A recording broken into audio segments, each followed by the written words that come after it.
Maraming salamat po. Sa susunod pong linggo, mula April 10 to 15, 2011, ay mayroon po tayong mag-aaral na makikipagtunggali sa larangan ng pagsusulat. Siya po ay si Maria Micaela May Pahilan, na nanalo ng second place sa online feature writing.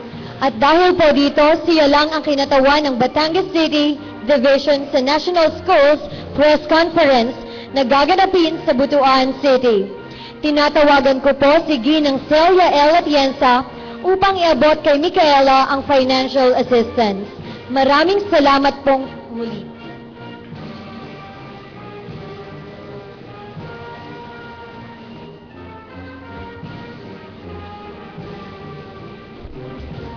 Dumako naman po tayo sa paggagawad ng Dr. Abelardo Perez Academic Achiever Award. Ito ay pinagkakaloob kay Benedict L. Acuzar bilang pagkilala sa kanyang kahusayan sa larangang pang-akademiko ngayong taong pamparalan 2010 to 2011.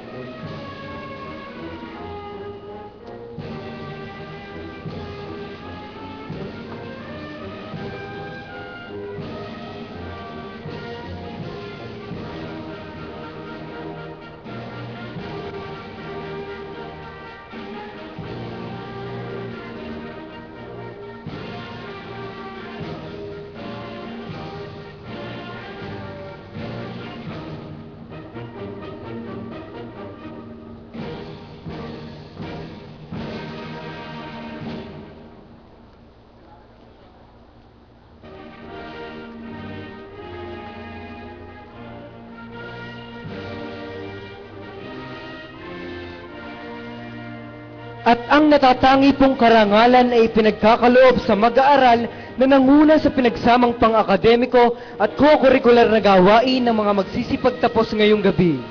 Ang mag-aaral ng taon po ay si Denver G. Magtibay.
Dumako po tayo sa pagpapahayag ng mga